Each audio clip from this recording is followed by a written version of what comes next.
Hola, buenas noches. Agradeciendo la presencia de todos ustedes un jueves más juntos para ir viendo lo que significa la enfermedad venosa y todo lo que conlleva todo esto.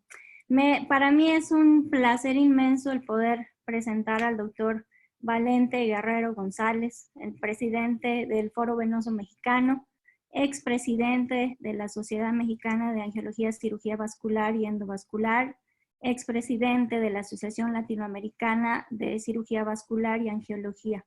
Creo que este tema que vamos a tocar el día de hoy es un tema que se debate bastante en todos los foros. Vamos a ver la escleroterapia como tratamiento de las varices en miembros inferiores y nos vamos a hacer una pregunta. ¿Es un tratamiento artesanal o científico? Nuestro objetivo el día de hoy va a ser el demostrar la diferencia entre esclerosar con bases fisiológicas, con toda la evidencia científica que existe actualmente, o esclerosar sin ningún tipo de planeamiento ni teórico, ni técnico, ni práctico. Doctor, para mí es un placer y les cedo las pantallas para que empecemos. Muchas gracias, Lore. Gracias por acompañarnos. Gracias a todos los escuchas, a los que nos están viendo. Como tú lo mencionaste, este es un tema taquillero en todos los congresos. Cuando hablas de escleroterapia, se llenan las conferencias, se llenan los simposios. Y porque resulta que mucha gente está realizando esclerosis. El problema es que existen personas que dicen que es una cuestión artesanal, incluso presumen de que es una cuestión artesanal, y eso es lo que hace que esta técnica pierda valor en el campo científico. Entonces tenemos que tenemos que tener los elementos científicos necesarios para poder realizar la técnica en forma científica. Voy a empezar con el tema. Permítame compartir la pantalla para empezar a...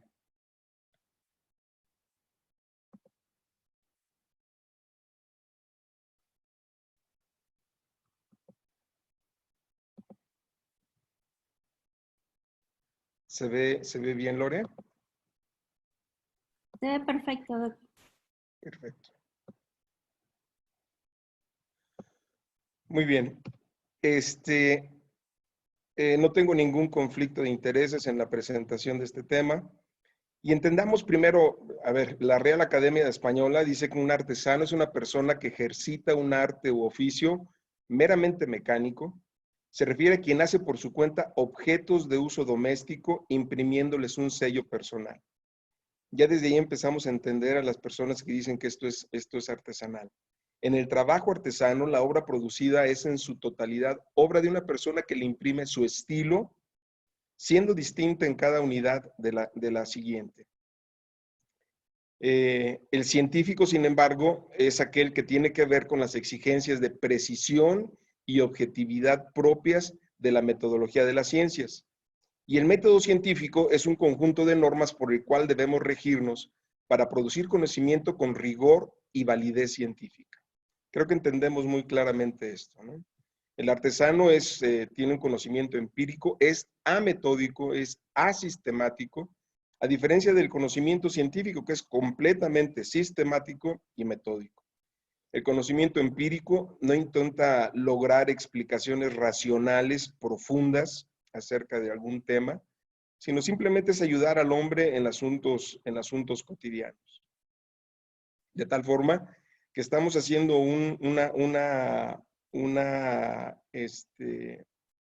estamos tratando de enfrentar una técnica científica con una técnica artesanal. La técnica científica que lleva observación, hipótesis, experimentación, teoría, conclusiones, contra el artesano que simple y sencillamente dice, yo lo hago así. Esto en muchos congresos lo presumen. Dicen, esta es mi técnica. Y porque doblan una agujita, ya es su técnica. Y porque aspiran el esclerosante con la punta de la aguja y produce espuma, ya es su técnica.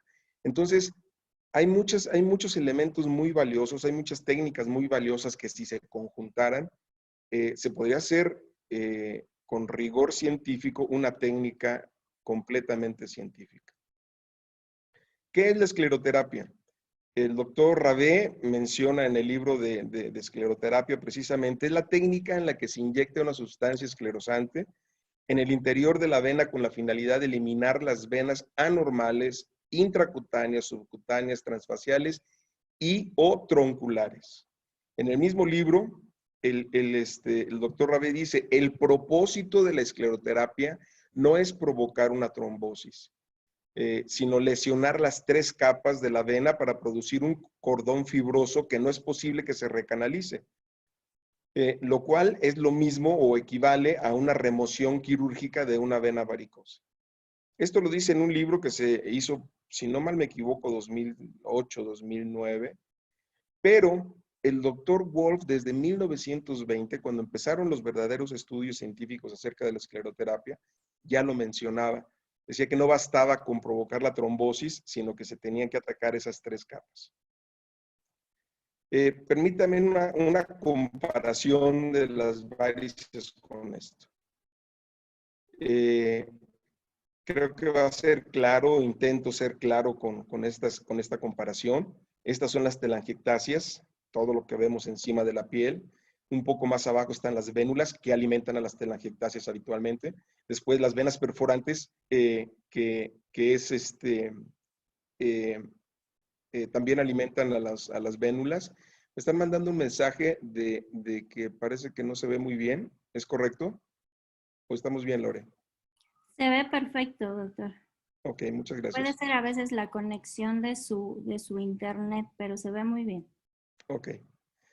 Entonces, y finalmente tenemos, tenemos las varices tronculares, que son las varices expensas de las afenas, y después tenemos, todo esto viene del sistema venoso profundo, y quien lo provoca es la hipertensión venosa. Entonces, ¿qué pasa cuando damos este tipo de tratamientos? Láser transdérmico, Vein Viewer, que lo utilizamos para estas venas superficiales, transiluminación, termoesclerosis.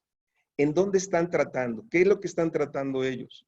¿Sí? Lo que están tratando no es el sistema profundo, no son las perforantes, no son las vénulas habitualmente, que sí se puede realizar con el transiluminador, sino que simplemente están tratando las venas más superficiales. Y recuerden que tanto las venas, las telangiectasias, las más pequeñas, y las venas tronculares, todas las varices tienen un punto donde se origina, que se llama punto de fuga, y un punto de reentrada, un punto que vuelve a entrar nuevamente al sistema profundo, que se llama punto de reentrada. Esa es la circulación que tienen la mayoría de las varices, y tiene un punto de origen. Entonces nosotros no podemos cortar o tratar de secar este árbol por medio de inyectar las hojas, sino que tenemos que buscar la raíz, donde se está originando este árbol, para poder dar el tratamiento. Espero la comparación, me entiendan la comparación. El doctor John Bergan, que es el maestro de la flebología en forma personal, así lo considero, en su libro de Vein Book dice, los procesos de daño de las válvulas y la pared venosa es el resultado de una reacción inflamatoria estéril, es decir, no hay ningún proceso externo que lo produzca. Ambos desencadenados por hipertensión venosa. Por lo tanto, la terapia debe de estar dirigida a corregir la hipertensión venosa. Si nos regresamos al árbol anterior, es corregir quien me está originando las varices. ¿Cómo controlamos la hipertensión venosa? 3 cosas muy simples. Medidas de higiene venosa, que son ejercicios, tratar de estimular la bomba muscular, compresión elástica cuando es necesario, no a todos los pacientes, no le vamos a dar compresión elástica a pacientes con telangiectasias. Y medicamentos venoactivos. Esta es la triada con la que podemos manejar y controlar perfectamente bien la hipertensión venosa. ¿Y cómo vamos a saber que está controlada? 3 cosas muy simples. El paciente se refiere asintomático, Bancroft negativo, el Bancroft y la perimetría son los únicos 2 datos objetivos para poder valorar la evolución de la hipertensión venosa. Bancroft es la compresión en medio de los gemelos, que si hay dolor significa que hay hipertensión. La perimetría en la zona más delgada de la pierna y en la zona más gruesa de pantorrilla, en la zona gemelar, se mide, y estas medidas son las que nos van a ir diciendo si está disminuyendo la perimetría y si va evolucionando satisfactoriamente el paciente. Entonces, estos son datos bien importantes. El paciente debe de estar asintomático, porque si tiene síntomas significa que aún tiene hipertensión. Entonces, el resultado del tratamiento no va a ser bueno. Vean lo que hace la hipertensión. Este paciente llega conmigo en el 2004, le tomo esta fotografía, ya no regresa hasta el 2012 y vean la transformación que tiene. Esto es lo que hace la hipertensión en las venas. Ahora, esta es una paciente que recientemente llegó en estos días. Le mando, la controlo por 3 semanas con medidas de higiene venosa, con medicamentos venoactivos. Regresa asintomática, le doy tratamiento. Vean cómo al buscar el punto de origen de las varices inmediatamente desaparece sin inyectar en ningún otro lado, solamente el punto de fuga. El punto de reentrada lo cierro también para asegurar que desaparezcan las varices. Pero la paciente, una paciente muy joven, dice que empezó con fiestas, que no hizo los ejercicios como se deberían de hacer, que se le olvidó tomar la medicina, y miren el resultado. Esto fue hace unos cuantos días. Hago el legrado percutáneo para sacar un poco de sangre para que la hemosiderina no me manche la piel, pero vean el resultado. Es decir, esto se debe precisamente a pacientes que no tienen un control adecuado de la hipertensión venosa. Para entender el tratamiento debemos entender básicamente la fisiología, y la fisiología, el tratamiento no consiste en inyectar en todos lados o en lo más superficial o donde sobresalga la venita, que es más fácil meter la aguja. Si entendemos y queremos tratar en forma científica las varices, tenemos que entender que existe un punto de origen de las varices que se llama punto de fuga, como se los dije anteriormente, y tiene uno o varios puntos de reentrada. Eso nos hace entender qué es lo por qué se originan y la transformación que tienen las venas superficiales. ¿Qué pasa? Pues que nosotros tenemos que enfocar el tratamiento en el punto de fuga. Tenemos que cerrar la llave para que ya no salga ese flujo hacia el exterior. Y después cerrar los puntos de reentrada, porque los puntos de reentrada pueden convertirse en determinado momento en puntos de fuga nuevamente y recanalizar las venas que se trataron. De tal forma de que hice un video que, bueno, yo no lo hice, lo mandé a hacer para tratar de especificar esto. Vean ustedes cómo el flujo está circulando perfectamente bien, las válvulas están funcionando y de repente viene una lesión valvular que permite el reflujo. El reflujo va a condicionar las varices, va a ser la transformación de las venas superficiales. Entonces tenemos que cerrar el punto de fuga, el punto más importante, lo que me está produciendo la hipertensión venosa primero. En segunda etapa, permitir que haya un secuestro de la sangre superficial hacia el sistema venoso profundo, que disminuyan las varices, cerrar el punto de reentrada, para entonces que desaparezcan las varices.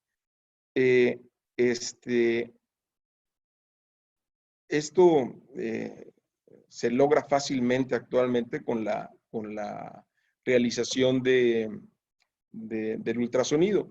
Y si queremos tener este resultado, pues tenemos que entender qué es lo que pasa con las varices, no simplemente inyectar en todos lados y mientras más varices hay, más inyecto. No, debemos de buscar la técnica adecuada, está muy bien descrita qué es lo que tenemos que hacer. Se tiene la idea que si nosotros inyectamos en una vena e inyectamos el esclerosante y se inyecta y desaparece, como hay muchos videos en el internet donde se ve que canalizan una venita y desaparecen las varices y uno se siente como héroe, me gustaría mucho que esa imagen, pasaran la misma fotografía de ese paciente en 2 o 3 semanas para que vieran el resultado que se tiene. Si nosotros no cerramos el punto de fuga, el punto que nos está dando hipertensión, el resultado va a ser muy malo. Entonces, ¿qué sucede? Que inyectan y piensan que al inyectar, a donde llegue el esclerosante, se va a cerrar. Y no. El doctor, perdón, el doctor Goetz desde 1993 demostró que las múltiples punciones con grandes cantidades de esclerosante son las que condicionan grandes complicaciones. Y finalmente, la concentración efectiva habitualmente siempre está por debajo. Por lo tanto, se llega a producir trombosis, pero no se llega a producir la lesión de las 3 paredes. El mismo doctor Goetz en ese trabajo menciona que si nosotros escogemos un punto específico, la concentración va a ser más agresiva, la concentración va a ser efectiva dentro de lo que nosotros queremos esclerosar, y el daño a la pared vascular va a ser en las 3 capas, y se va a lograr lo que nosotros pretendemos, punción única y con una dosis no tan importante como para producir problemas. De tal forma que en vez de esclerosar sobre una vena superficial, tenemos que buscar las perforantes para entonces poder cerrar las venas superficiales. Ahora, ¿cuál voy a esclerosar primero? ¿La de gran tamaño, del lado derecho, la de mediano tamaño o la del medio, que es la pequeña? Creo que es lógico que la perforante de gran tamaño es la que tiene más tiempo, por eso tiene gran tamaño, por eso está dilatada. Entonces, si nosotros cerramos las pequeñas y con una zona dejamos una perforante de gran tamaño abierta, por supuesto que va a haber recanalización. Entonces, tenemos que, todo esto nos lleva finalmente a tener estos resultados. Pero estos resultados no se logran si no tenemos una cartografía, si no tenemos un mapeo de las varices, que sepamos perfectamente cuál es la hemodinamia de las varices, por qué se producieron estas varices y cuáles son los puntos que tenemos que atacar. Este estudio del doctor Blumgren está muy interesante porque demuestra claramente cómo estos son pacientes que se le hicieron dúplex preparatoriamente, y estos del lado derecho no se hicieron el dúplex. Y vean ustedes lo que encontraron. 127, 129 pacientes. Safeno femoral junction es el reflujo en la safena mayor, 14 contra 44 en los que no le hicieron dúplex. 7 de la safena, perdón, de la unión safeno-poplitea, perdón, contra 13 de los que no le hicieron dúplex, 19 que tenían safeno-poplitea y safeno femoral insuficiente contra 53. Entonces, creo que tenemos muy claro que el dúplex vino a cambiar la evolución en cuanto al tratamiento de las varices. Esta paciente, en la imagen de la izquierda, viene para que le quite estas telangiectasias. Lo más fácil hubiera sido inyectar por encimita la vena más superficial, inyectarle mucho esclerosante para que desaparezca todo y diga, qué bueno es, doctor. Pero a las 3 semanas se va a dar cuenta que esto va a empezar con tatuaje, incluso puede llegar hasta tener úlceras. Entonces, miren lo que pasa, miren lo que sucede. Esta es el transductor lo vamos guiando a través de la zona donde están las varices. Esta es la safena. Miren cómo la safena disminuye de tamaño en cuanto empieza a tener unas ramas superficiales. Vean, llega hasta la piel, que es precisamente lo que está alimentando estas varices. Entonces, ¿qué pasaría si yo escleroso las venas superficiales sin haber cerrado el punto de fuga que tenemos en esta piel? ¿Qué sucedería? Pues sucedería que el resultado va a ser malo a corto y a largo plazo. Va a volver a reincidir, vamos a tener muchos problemas con el resultado final, que se pretende un resultado estético y va a ser completamente lo contrario.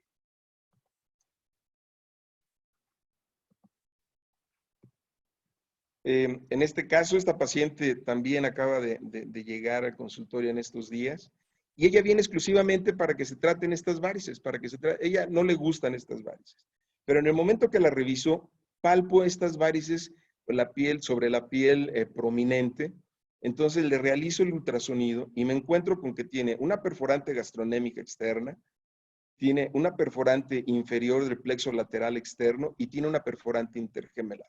La cartografía me dice, me muestra precisamente esto. La gastronémica mide 22, la perforante intergemelar mide 20 y la perforante del plexo lateral mide 26. ¿Cuál es el punto de fuga? ¿Qué es lo que tengo que tratar?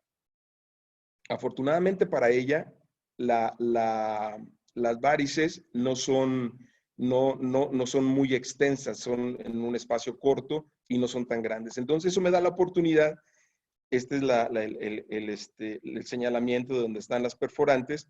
Entonces me da la oportunidad, la paciente ya está acostada, vean las varices cómo se ven, y en el momento que cierro los puntos de fuga, vean cómo desaparece. Nada más cerrando exclusivamente los puntos de fuga. Ahora, hay que esperar el resultado del cierre de esta perforante para ver el resultado de las telangiectasias que a ella no le gusta. A ver, ¿qué pasa con los trabajos que hay en la literatura mundial? En el año 90 exclusivamente fue cuando le pegaron muy duro a la escleroterapia, porque hablaban de una recurrencia muy alta, hablaban de recurrencia al año hasta del 90%.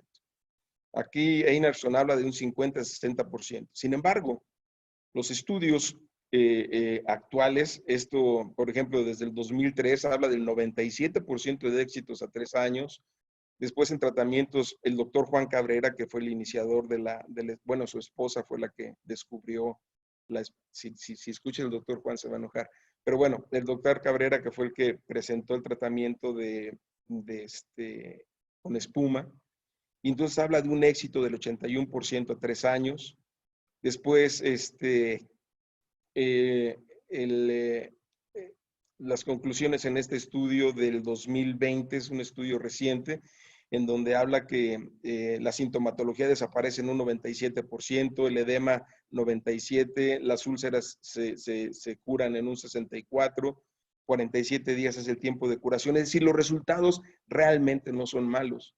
A 12 meses en este estudio también del 2020 hay un 84% de extremidades que se cerraron las úlceras dando tratamiento con escleroterapia y por supuesto controlando la hipertensión venosa.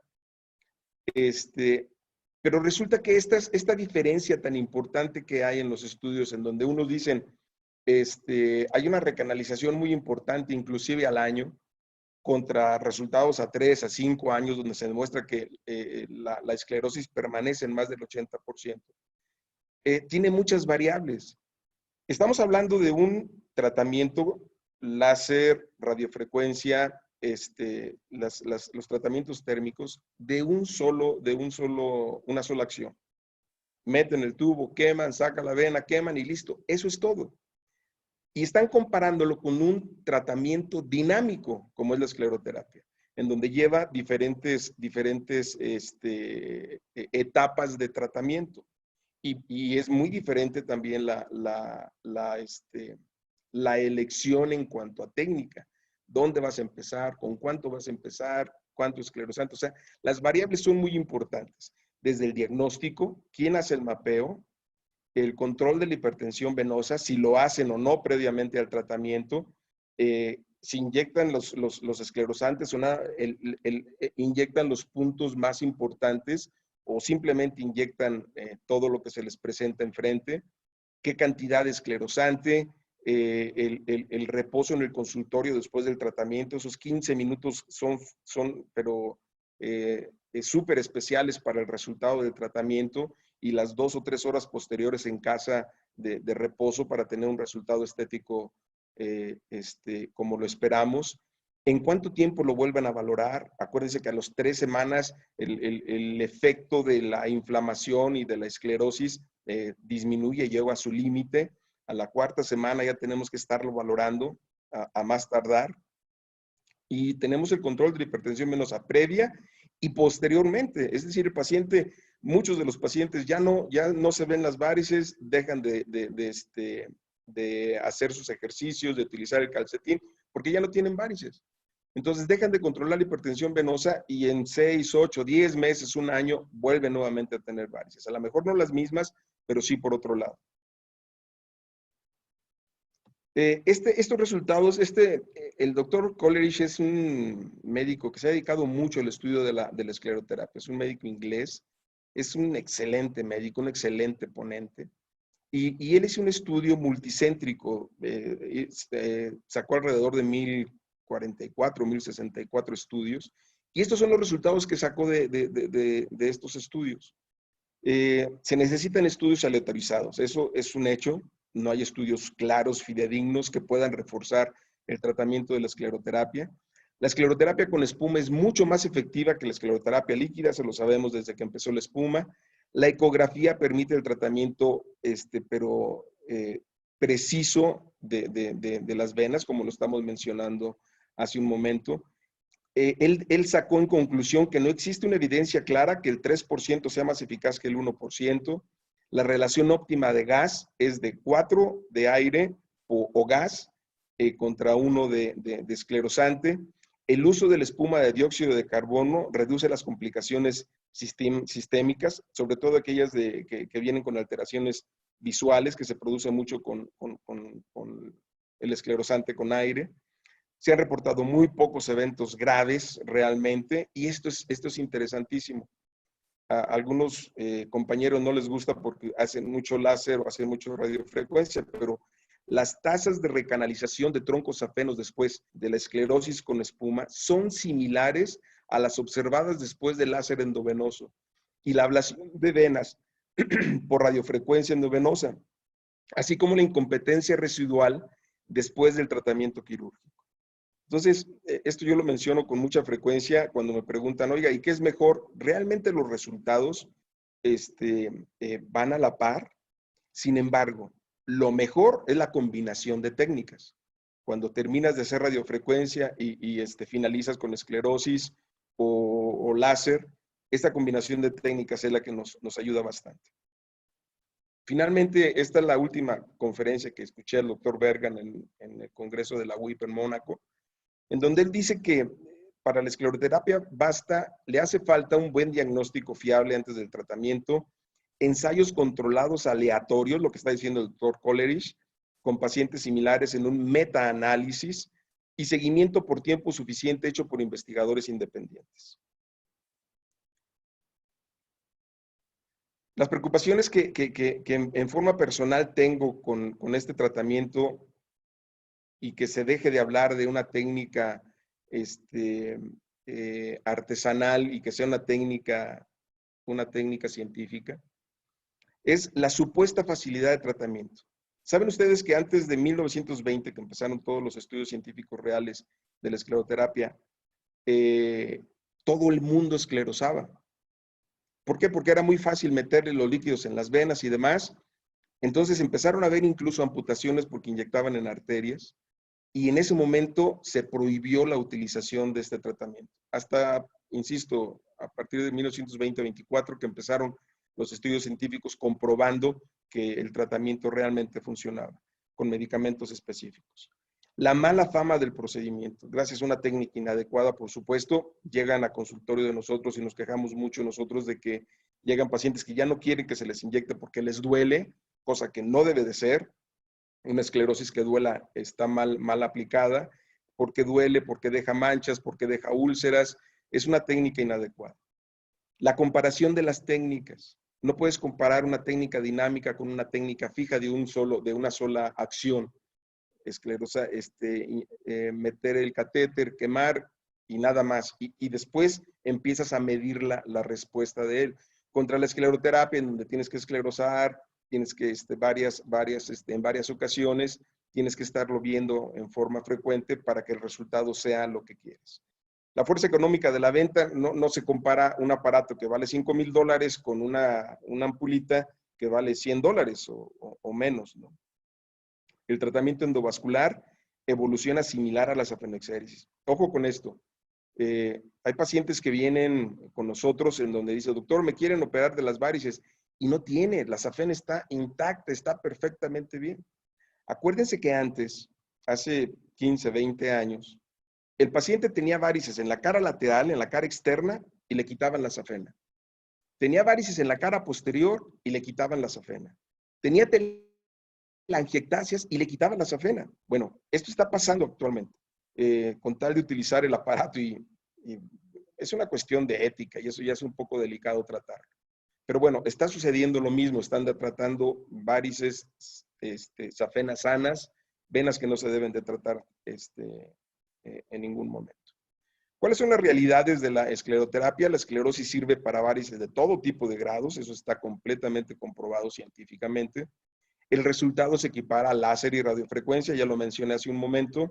El resultado definitivamente es mejor que la cirugía. El doctor Latorre me debe de estar escuchando y debe estar enojado, pero bueno, los estudios lo demuestran de esta forma, por la recuperación, por la invasión mínima, etcétera, etcétera. El éxito depende de diversos factores, desde el control de la hipertensión venosa, la educación al paciente, existen muchos factores que están alrededor. Desgraciadamente, el resultado final del tratamiento con las varices depende en un mayor porcentaje del paciente. Ese es el gran problema que tenemos nosotros. No depende de lo que nosotros hagamos. Depende de que el paciente nos ayude controlando su hipertensión venosa, que es el peor enemigo de la escleroterapia. El factor más importante para el éxito del tratamiento es el control de la hipertensión venosa. Lo he repetido bastante. Ojalá que se queden con esta idea, por favor. En relación a la técnica, el factor más importante de la técnica que ustedes quieran es el punto de inicio de la esclerosis. Y me voy un poquito más atrás. Lo más importante del tratamiento de las varices es el diagnóstico, es el mapeo, es la cartografía, es el que entendamos por qué este paciente tiene esas varices que empiezan en la región inguinal y terminan en la cara posterior de la pierna o en la cara externa. Necesitamos hacer un mapeo correcto porque el mismo mapeo es el que nos va a poder decir qué técnica o qué es lo que necesitamos hacer al paciente. Termino con apuntes para llevar a casa. Para tratar las varices es muy importante que tengas controlada la hipertensión venosa. Insisto en esto, se los he repetido más de 10 veces. Número 2, para tener resultados estéticos satisfactorios, es importantísimo que utilices la cantidad suficiente para cerrar el punto que escogiste y no inyectar e inundar todo el sistema superficial con el esclerosante. Habitualmente este tipo de tratamientos donde inundas todo, tiene malos resultados estéticos y funcionales. Y la escleroterapia con espuma permite a un médico especializado tratar venas más grandes que incluyen los troncos safenos. Esas venas de gran tamaño que deforman la pierna se pueden tratar perfectamente con esclerosis.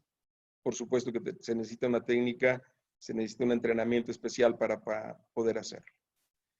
Si nosotros queremos tener este resultado, vean este paciente, si queremos tener este resultado con este tipo de varices o con este tipo de varices, necesitamos, en primer lugar, hacer un diagnóstico fiable, un diagnóstico correcto, lo que mencioné hace un momento. Exploración física adecuada, utilizar el Doppler de onda continua, Doppler duplex o la fleboresonancia, el control de la hipertensión venosa, como se los mencioné, con medidas de higiene venosa, compresión elástica y medicamentos venoactivos. Hacer una cartografía, te gastas una hora a lo mejor haciendo la cartografía, pero vale la pena porque el resultado que vas a tener después de la cartografía el resultado va a ser muy importante, va a ser muy bueno. Y después de que tengas y des el tratamiento y desaparezcan las varices y el paciente esté muy contento, seguir insistiendo y seguir citándolo para seguir controlando la hipertensión venosa, midiendo la perimetría, haciendo Bancroft y que el paciente no esté consciente. Pues muchas gracias y permítanme aprovechar este último espacio para platicarles que la siguiente plática el próximo jueves es qué nos puede informar el ecodoppler. Como continuación de esto es bien interesante. ¿Qué nos puede informar el ecodoppler en los problemas venosos? Lo va a dar la doctora Sánchez Nicolat, una de las angiólogas, de las cirujanas vasculares que tiene más experiencia en este tipo de temas. Ah, Empezamos con las preguntas. Tenemos, déjame quitar la pantalla, Lore. Listo. ¿sí? Nos pregunta el doctor Fernando García. Si uno tiene una úlcera activa por secuela de trombosis venosa desde hace 18 años, ¿puede haber una varice debajo de la piel dañada? ¿Y qué opción de tratamiento podría recomendar? Sí, claro, la secuela postrombótica precisamente nos propicia dos cosas, nos propicia varices y úlceras. Pero ahí es más importante que tratar las varices, es controlar la hipertensión venosa. Ahí hay que manejar compresión elástica, que es básica y es vital para este tratamiento, medicamentos venoactivos de acuerdo a lo que tenga como esté, y el tratamiento de las varices, si comprobamos que el sistema venoso profundo está permeable, que no hay ningún problema para tratar las varices, las venas superficiales. Nos preguntan qué tan verdadera es la indicación de hacer caminar al paciente unos 10 minutos después de inyectar para evitar trombosis. Si son venas tronculares, si son venas grandes, es cierto, ¿eh? Y no solamente 10 minutos, a veces hay algunos autores que hablan de 30 minutos hasta 2 horas. Pero eh, esto es cuando se utilizaba sobre todo muchas dosis, cuando se utilizaba una dosis muy importante de esclerosante. Pero cuando tú utilizas una dosis, pero mínima, yo no me atrevo a decir que 1 mililitro, 2 mililitros, porque cuando tú estás viendo con el ultrasonido y estás inyectando, basta con que el esclerosante cierre la perforante y es suficiente. Entonces, ¿por qué? Por lo que les presenté anteriormente.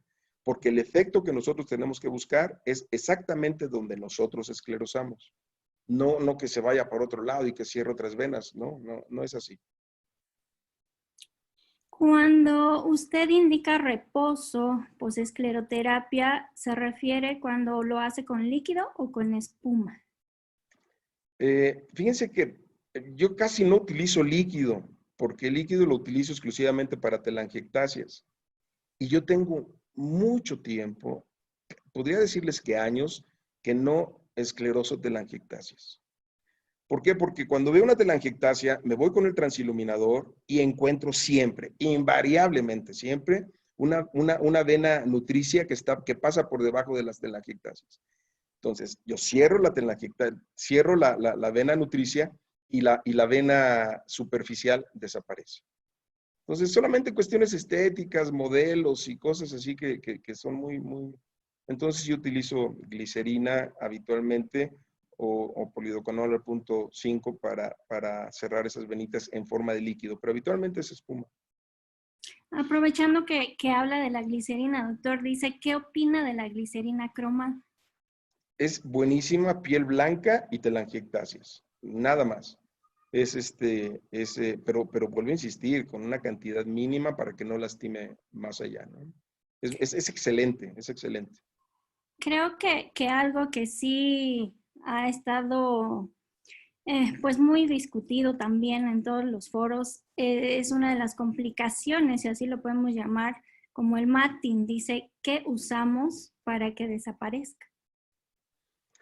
Hubo una conferencia en Boston, en el Congreso de la UIP, en donde decía, ¿qué tratamiento hay? Esto lo he platicado varias veces, y decía el tema era, ¿cómo quitar, qué hay de nuevo para tratar el matting? Era un cubículo pequeño, como para 100 gentes. Bueno, había 500. Todo el mundo quería saber qué hacer con el matting y con las manchas hipercrómicas después de la escleroterapia. El ponente llega, dice, ¿todos ustedes quieren saber? Y sale una letra grande que decía, nothing, nada, nada. Es decir, ¿por qué se produce el matting? Hay muchas hipótesis, cuestiones químicas, cuestiones locales, cuestiones fisiológicas.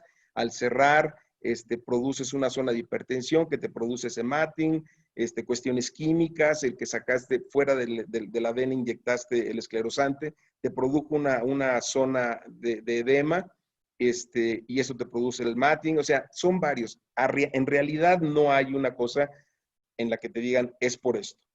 Te puede aparecer cuando inyectas unas varices simples, profundas, que parece que nunca te va a producir, y de repente llegan con matting. Entonces, ¿qué hacer? Lo ideal y lo que sí se sabe es que no hay que utilizar grandes cantidades de esclerosante, ni esclerosante de intensidad alta en venas superficiales. Esos dos son las recomendaciones principales. Pero de ahí en más realmente no. Yo creo que a los que esclerosamos nos damos cuenta que de repente te aparece. Yo tengo la fortuna de tener la buena costumbre de esclerosar con muy poco. Con muy poco. Yo nada más lo que quiero cerrar, este puntito chiquito donde se originan estas varices, que ya lo vi eso es lo que quiero cerrar. Y inyecto solamente para desaparecer este punto. No inyecto para que se desaparezcan hasta las varices de la cara cuando estoy esclerosando, no. Y eso no es difícil lograrlo, ¿eh? De hecho, aquí nos preguntan, ¿cuál es la dosis máxima de polidocanol al 3% en una sesión? Mira, hablan hasta de 10 centímetros cúbicos que puedes inyectar. Yo no utilizo jamás en las sesiones más de 1 centímetro cúbico. Con 1 centímetro cúbico produzco 4 de espuma y con eso puedo esclerosar perfectamente bien lo que necesito. Y yo no sé, quisiera pensar que hay esclerosis en las que no doy más de 5 puntos de esclerosis. Es decir, detecto el punto de fuga, dónde se está originando y entonces ese es el que cierro. Y hay sesiones de una sola punción. Y hay sesiones de 3, 4, porque están en diferentes lugares y lo aprovecho. Pero pues, realmente con 1 centímetro tienes para hacer una sesión. Nos preguntan si usted utiliza profilaxis para trombosis venosa post procedimiento. A ver, la principal complicación que se da en la escleroterapia o que tienen temor de que suceda es precisamente la trombosis.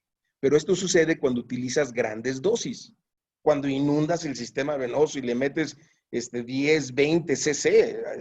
Hay estudios que hablan de 20 cc porque le meten por catéter y con el catéter inyectan abajo y hasta que no salga arriba, hasta entonces dejan de inyectar. Imagínense la cantidad. Por supuesto que vienen los riesgos y vienen todas las complicaciones que se presentan, es gracias a eso. Si tú conoces la fisiología, te das cuenta que el sistema profundo tiene una presión más alta que el sistema superficial. De tal forma que cuando tú inyectas el sistema superficial, el sistema profundo impide que pase acá. Y otra cosa, al momento de que sí llegan a pasar partículas que no le hacen ni cosquillas, le hacen el endotelio del sistema venoso profundo. Así es que tengan miedo si inyectan mucha cantidad. Si inyectan dosis pequeñas como debe de ser, jamás les va a pasar esto. Nos preguntan que, como usted lo dijo, los puntos de fuga y reentrada son básicos, pero que algunas veces no son fáciles de hallarlos. ¿Qué recomendaciones da usted para poderlos encontrar? Es que es práctica y experiencia. Yo creo que tienes que dedicarle, inclusive con el Doppler de onda continua, hagan esto, háganlo como experiencia. Pongan el Doppler y empiecen a comprimir la pantorrilla. Por ejemplo, en unas varices arriba, en el muslo, en la cara posterior, que son muy frecuentes. Compriman y escuchen el Doppler. Psh. Mueven el transductor, comprimen y vuelven a escuchar. Psh. Mueven siguen la varice, comprimen y escuchan. Psh. Le hago igualito, ¿verdad? Y entonces van a encontrar con el Doppler de onda continua, van a poder encontrar el punto de fuga. Entonces, si ustedes se dan cuenta que esclerosan ese punto, lo marcan, esclerosan ese punto, se van a dar cuenta cómo desaparecen todas las varices. A ver, ahí les van una pregunta a ustedes. ¿Por qué cuando inyectan se vuelve a llenar esa varice? ¿Por qué hay hipertensión? Porque ese no es el punto en el que deben de esclerosar. Cuando ustedes inyectan, debe de desaparecer la varice perfectamente bien. Pero si ustedes inyectan y sacan la aguja y se volvió a llenar la vena, no es el punto correcto donde esclerosar. Y les va a hacer una represa, les va a manchar y bueno, van a tener complicaciones Y entonces es cuando inyectan más y se viene, inyectan más, inyectan. Entonces, ese exceso de esclerosante es lo que condiciona las complicaciones. Nos preguntan qué opina usted acerca de la técnica combinada de crosectomía y escleroterapia. Es muy buena, es muy buena. De hecho, yo la realizo, yo cierro la unión safenofemoral.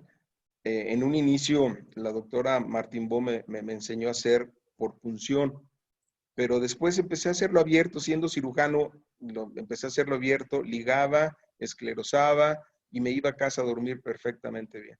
Antes esclerosábamos con yodo al 6%, era un poco doloroso. Pero después, ya con la ligadura, escleroso, la primera etapa, cuando es solamente piensen en una insuficiencia de la unión safenofemoral. Entonces, ligas la león, anestesia local, el paciente se va caminando. Precisamente a este tipo de pacientes son a los que le pido que estén caminando todo el día para que me esté limpiando, tanto el proceso inflamatorio como el esclerosante que le inyecto son 3 cc de espuma. Entonces, realmente no es mucha en una safena descompensada. Y en una segunda etapa, que vienen siendo a los 2 o 3 semanas, cierro los puntos de reentrada, que siempre hay que hacerlo, porque si no los puntos de reentrada se convierten en puntos de fuga y te recanaliza la vena nuevamente. ¿Usted ha encontrado alguna ventaja de usar premedicación a base de algún flebotónico antes de esclerosar? Mira, lo que les mencioné 10 veces en el tema, hay que controlar la hipertensión venosa y habitualmente la hipertensión venosa la controlas con medidas de higiene venosa, medicamentos venoactivos. Entonces, difícilmente yo le doy tratamiento a un paciente que no tengo controlado la hipertensión venosa. Y dentro del protocolo que tengo para control de hipertensión venosa están los medicamentos venoactivos, definitivamente sí. Nos presentan un caso, nos dicen una unión safenofemoral incompetente, una safena mayor con reflujo, propagado a los 2/3 superiores más afluentes de la pierna. ¿Qué secuencias utilizaría usted para su manejo? ¿Dónde inicia? ¿Cuánto mide la unión safenofemoral? ¿Cuánto mide la unión safenofemoral? ¿Y cuánto miden las perforantes? Acuérdense que no cuando se tienen varices en la cara interna todo es safena, ¿eh?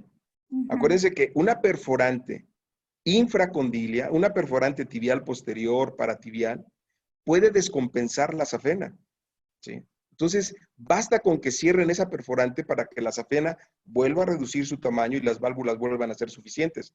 Por supuesto, no siempre sucede, depende de la cronicidad del caso.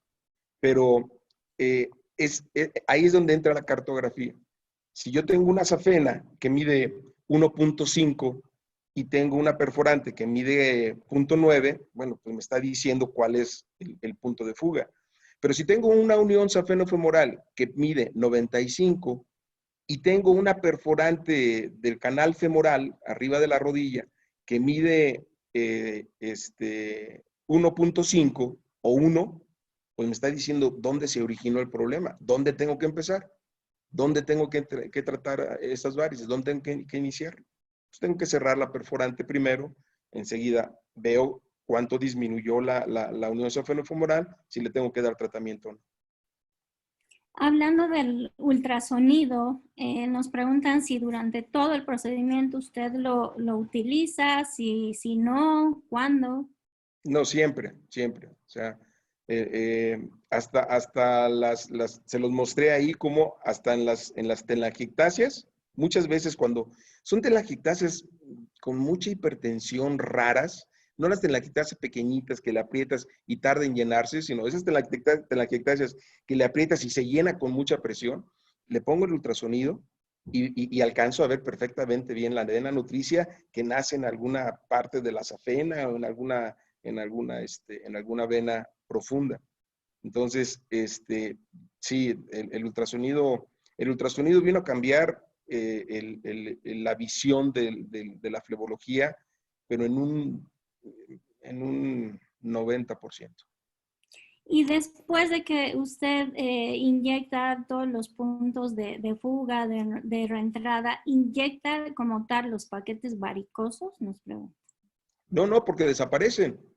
A ver, piensen en que yo les decía, es como si cerraran la manguera de acá arriba. Ya cierran la llave, se pierde la hipertensión que tenía, la hipertensión importante que tenía. Entonces, al momento que no lo cierras inmediatamente, si cierras al mismo tiempo el punto de fuga y el punto de reentrada, vas a crear una varicotrombosis. Se te va a manchar y vas a tener problemas. No, como lo mostré en la caricatura, primero cierras el punto de fuga, das un tiempo que van a ser 2 o 3 semanas, el paciente sigue haciendo ejercicio para que el sistema profundo jale todo la sangre del sistema superficial y entonces te vas a dar cuenta de que las varices disminuyeron muchísimo. Buscas la perforante de reentrada, esclerosas la perforante de reentrada y entonces la varice desaparece. ¿Sí? No hay necesidad de inyectar a lo largo de la varice para nada.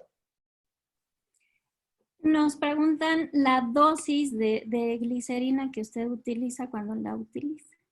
Es que depende de la varice, ¿no? De la vena que vas a esclerosar. Realmente es mínima. Yo cargo con una jeringa de insulina, cargo la mitad, porque inyecto realmente es mínimo. Por favor, piensen en que si la varice se origina aquí, lo que tengo que cerrar es esto. No tengo que inundar toda la vena para que desaparezca y estar yo satisfecho y mostrar, mire cómo se lo desaparecí. No, olvídense de eso. Tiene que pensar en cerrar donde se origina la varice, nada más en eso, enfóquese en eso. Ya olvídense de la idea, les repito, esos videos que salen de que inyectan y desaparece y hasta la piel se pone blanca, se pone isquémica. Imagínense, les repito, me gustaría que pasaran los resultados a 2, 3 semanas, no nada más en ese momento. Los resultados son malos, definitivamente. Y aprovechando el tiempo en el que estamos pasando esta pandemia que está afectando todo, nos preguntan si hay o no hay controversia en esclerosar o no en la pandemia.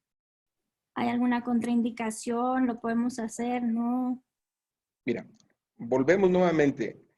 Las complicaciones que estoy teniendo en este momento es precisamente por pacientes que dejaron de hacer ejercicio, empezaron con edema, se abrieron las úlceras, las varices empezaron a molestar, pero no por la pandemia, es decir, por la pandemia se dejó de controlar la hipertensión venosa y eso propició. El problema está en los pacientes que tú les dices ahorita, necesito que me haga ejercicio. Doctor, no me dejan salir a la calle, doctor, no puedo salir sin esto. No. Entonces, ahí es donde se complica un poco. No tanto por el tema por supuesto que pacientes infectados no los tratas de varices, es lo menos importante tal vez. Lo tratas de otras situaciones, pero aquí el problema y la principal complicación es que los pacientes están dejando de controlar la hipertensión venosa. Ok, de hecho nos vuelven a preguntar si hubiera más riesgo de trombosis si se hace la escleroterapia en un paciente asintomático COVID positivo. Pues aquí, como usted lo dice, es más que el paciente está dejando de tener las medidas de higiene venosa necesarias para evitar las complicaciones de una enfermedad venosa como tal. No, y está sintomático o medio sintomático, con problemas respiratorios, ¿tú crees que va a salir a caminar? No, o sea, hacer ejercicio no, lo que quiere es guardar reposo, no sentirse mal y demás. No, no tiene relación con la enfermedad. El tratamiento de las varices realmente no hay una relación directa con la enfermedad. Lo que estamos haciendo la mayoría de los angiólogos es que estamos dejando para después el tratamiento, que es un tratamiento selectivo, y ahorita solamente enfocándonos en los tratamientos de urgencia. Nos preguntan si puede hacer alguna recomendación de qué transductor utilizar para que ellos puedan valorar mejor telangiectasias y reticulares y de cuántos megahertz. Híjole, acaba de salir uno que alcanzas a ver las telangiectasias, las venas de la punta de los dedos, y que cuesta millonadas. Entonces, pues de que hay, sí hay, ¿no? Pero yo no conozco en México, por ejemplo, que alguien lo tenga. No sé si Nacho Escoto, que es el que está a la moda con todo ese tipo de instrumentos, lo tenga. Pero realmente no conozco a alguien. El transiluminador, el Vein Viewer, a mí te confieso que no me gusta mucho, a ver si no se enojan porque digo esto. Pero no me gusta mucho porque me oculta, no me da la información. Si tú lo comparas con el transiluminador, no tiene comparación. El momento de que metes la mano, que metes la aguja, te tapa. O sea, a lo mejor mucha gente lo maneja muy bien y lo hace muy bien, ¿no? Pero a mí en forma personal no me gusta. El transiluminador para mí yo tengo una plática que dice, inicio de la transiluminación, fin del tratamiento de las telangiectasias. Con el transiluminador puedes ver perfectamente y en todas las venas nutricias, las cierras, lo que te decía hace un momento, cierras las venas nutricias, desaparecen las telangiectasias y ya no tienes que inyectarlas. Yo tengo muchísimo tiempo. Compré una caja de agujas de número 30 y ahí las tengo. O sea, no lo utilizo realmente. Exacto. Nos cuentan igual de un caso. Hay pacientes con telangiectasias que al dúplex no tienen venas perforantes insuficientes, pero que sí tienen venas del plexo subdérmico dilatadas, nutricias de esas lesiones. ¿En qué caso esclerosa el plexo subdérmico y qué hace en esos casos? A ver, piensen de dónde viene el plexo subdérmico. Piensen de dónde viene, es decir, no viene de la piel, ¿sí? Habitualmente, y sobre todo esas varices que son en la cara lateral, en la cara interna alrededor de la rodilla, en la parte final del muslo, que son muy frecuentes y aparte son bien latosas. ¿Por qué? Porque vienen comunicadas directamente del sistema profundo, vienen directamente de venas profundas. Entonces sí es importante, si son importantes como lo menciona, poner el ultrasonido para valorar si hay alguna vena importante que esté alimentándola. Y si no, con el transiluminador es muy simple buscarlo. Les aseguro que se van a encontrar, con el transiluminador se van a encontrar muchas sorpresas muy agradables todas, porque van a poder tratar esas venas y el resultado estético es espectacular. Un par de preguntas que sí se han ido repitiendo es si podemos platicar un poquito acerca de la concentración de polidocanol que utilizamos para esclerosar el callado safenofemoral. Es al 3%, 1 centímetro de polidocanol al 3%, hecho en espuma son 4 cc, y aplicamos 3 o 4 cc en la unión safenofemoral. ¿Sí? Miren, hace poco estuve allá en el Congreso de Córdoba, estuve con todos los amigos de Córdoba, me tocó ver a un médico europeo que inyectaba a la mitad del muslo, guiándose con el ultrasonido, inyectaba 5 cc de espuma en el muslo. Y después, yo dije, híjole, ¿cómo? Pues lógicamente mi idea es de que el esclerosante se iba, hacía contacto solamente en esa zona, pero él mostraba con el transductor cómo había un espasmo de la vena. Y sí, efectivamente, había el espasmo de la vena. Bueno, el paciente se iba a recuperación. En una de esas agarré un transductor y fui a ver al paciente como a los 40 minutos, 50 minutos de haberlo hecho. Lo vi y ya estaba abierto. Y la zona, sí se veía edematizada la safena, sí se veía con una inflamación, la zona media de la safena, pero la unión safenofemoral abierta. ¿De dónde viene la hipertensión? ¿Qué le va a pasar a ese paciente? Por supuesto que va a volver otra vez a recanalizar. Claro. Y para ya concluir la parte de la escleroterapia, nos preguntan qué media coloca media, alguna venda, al cuánto tiempo lo retira y si utiliza algún tipo de analgésico tópico o bioral. Analgésico no, ni tópico ni oral, porque no les duele, no les debe de doler. Al día siguiente se siente una sensación como si se hubieran golpeado, pero nada más. No debe de doler ni al inyectar ni al día siguiente. Debe de tener molestias mayores. Las molestias empiezan cuando esa vena que tú esclerosaste, el paciente no hace bien las medidas de higiene venosa, se llena de sangre, se inflama y te hace una varicotrombosis, una pequeña varicotrombosis. Bueno. Recuerden ustedes que hay que tratar la hipertensión venosa y parte del tratamiento de la hipertensión venosa es el calcetín de compresión. Desde que empezó el calcetín de compresión, se empezó a dejar de utilizar el vendaje.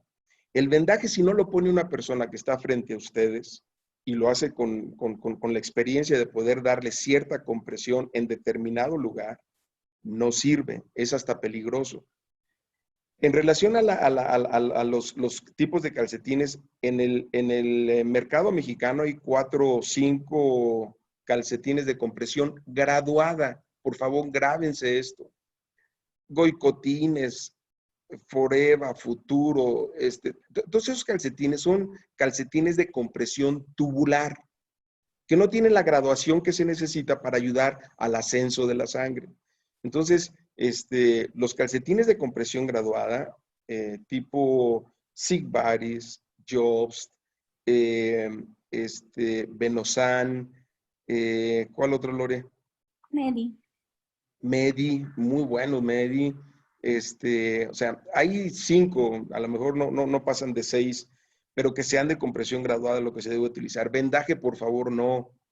Yo he visto algunas conferencias en donde le ponen bolitas de algodón nada más para que no manche, no salga por ahí. Por el amor de Dios, el algodón debe de ser suficiente como para que haga compresión en la zona que esclerosamos, en la zona que queremos que se adose la vena, para que entonces venga la destrucción de la vena. Pero no es nada más para detener el punto de que no le salga sangrita y le manche la ropa. No debe de ser una compresión que se debe de poner adecuadamente para que haga esa compresión que necesitamos.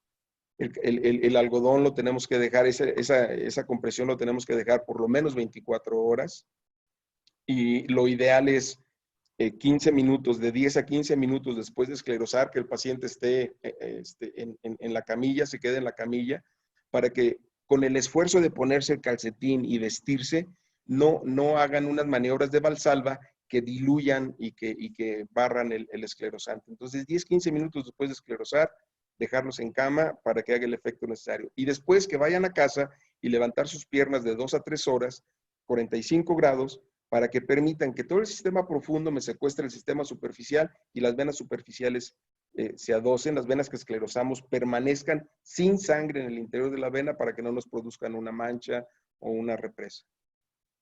El siguiente tratamiento que usted hace para ya cuando disminuyó todo el proceso de hipertensión por el cierre del punto de fuga y de reentrada, ¿lo hace después de cuánto tiempo? Recuerden que la evolución de la esclerosis es, tú inyectas, el efecto máximo es en las primeras 2, 3 horas y después de ahí permanece, hace una meseta que te dura hasta 2 semanas, 2, máximo 3 semanas. A las 3 semanas empieza la recanalización.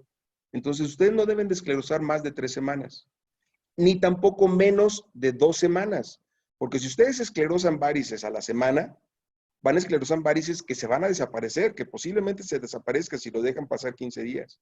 Entonces, lo ideal es entre 2 y 3 semanas la siguiente sesión. Doctor, agradecerle muchísimo. Este es un tema que se ha debatido, como usted bien lo dijo, en todos los foros y todavía se va a seguir haciendo, que como usted bien lo dice, es algo artesanal. Sin embargo, sí involucra mucho el saber toda la fisiología venosa, el poder hacer un ultrasonido perfecto para que se pueda identificar justo los puntos de fuga, de reentrada y demás, y sobre todo saber cuándo y cómo hacerlo. Creo que creo que esa es la base. Todos los pacientes son diferentes. Cuando estaba con usted, estábamos viendo cómo hacían escleroterapia y la verdad es que era inyectar a donde tenían que inyectar lo que estaban viendo, pero no estaban analizando nada de eso en alguna ocasión que estábamos juntos. Siempre dicen, no es una receta de cocina, porque siempre preguntan, ¿cuánto puedo poner al cuánto por ciento? Claro. Todos los pacientes son diferentes, no es una receta de cocina en la que tenemos que seguir, sino valorar cada caso en particular, creo yo. Agradecerle mucho, doctor.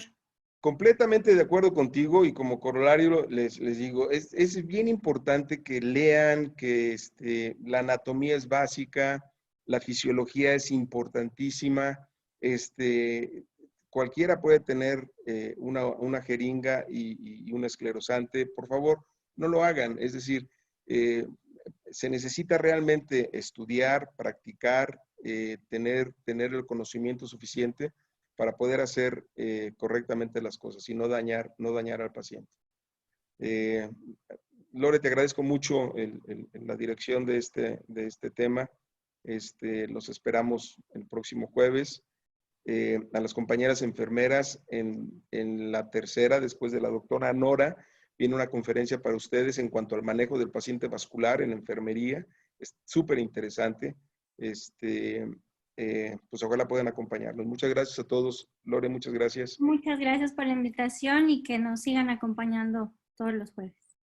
Gracias. Buenas noches. Gracias. Buenas noches. Chao.